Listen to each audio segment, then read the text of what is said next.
Il faudrait sans doute s'interroger davantage sur ce qu'aujourd'hui comme hier, nous pensons être un père.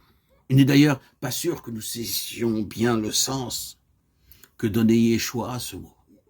Pour commencer, nous ne sommes plus aujourd'hui dans une société patriarcale. À l'époque de Jésus, Yeshua, le père, est celui qui aime la mère, la protège, la nourrit. C'est lui qui assume le bien-être de la famille par son travail et détermine ce qui est bien pour tous par ses lois.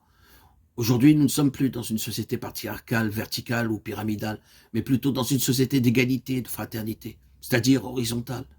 Le bien matériel et le bien éthique et spirituel ne sont plus entre les mains d'un patriarche, ce sont des réalités qui s'échangent, se communiquent, se démocratisent. Et dans ce contexte, le mot père n'a plus tout à fait le même sens. L'éthologie attire notre attention sur le fait que plus on monte dans l'échelle de complexité des animaux, plus le mâle, peut-être pas encore le père, et sa fonction vont être importants. Dans beaucoup d'espèces, le mâle, en effet, n'a qu'une fonction d'insémination. Et une fois qu'il a transmis la semence, l'information, soit il meurt, soit il est dévoré par la femelle. Certaines araignées et insectes font cette œuvre une fois qu'ils ont été inséminés.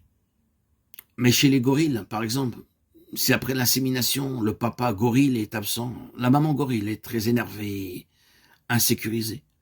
Chez les grands singes, le mâle n'a pas seulement une fonction d'insémination, mais aussi de présence. Son absence peut perturber non seulement la femelle, mais aussi la croissance du petit.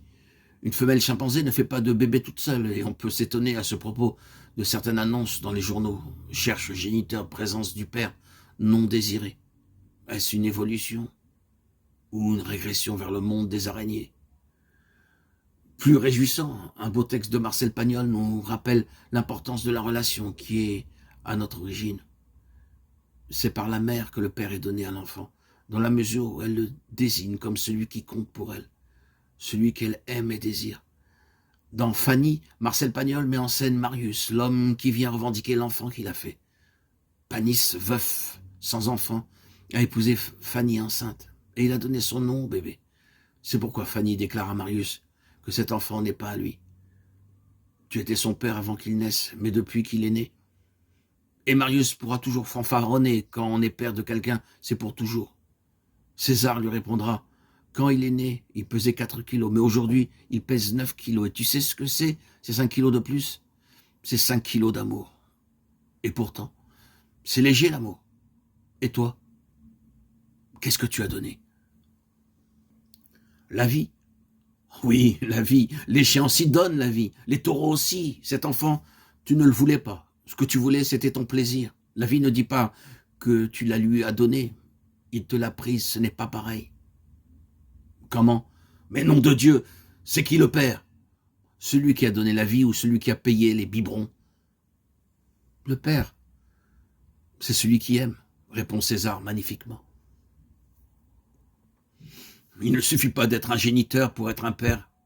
Et quand le géniteur est absent, c'est celui qui aime ou celui qu'aime la mère qui est le père. L'évangile de Philippe contient de beaux passages sur ce thème. On peut être né sans avoir été conçu, pensé, désiré dans la rencontre de deux sujets avec les imaginaires et les convictions qui leur sont propres.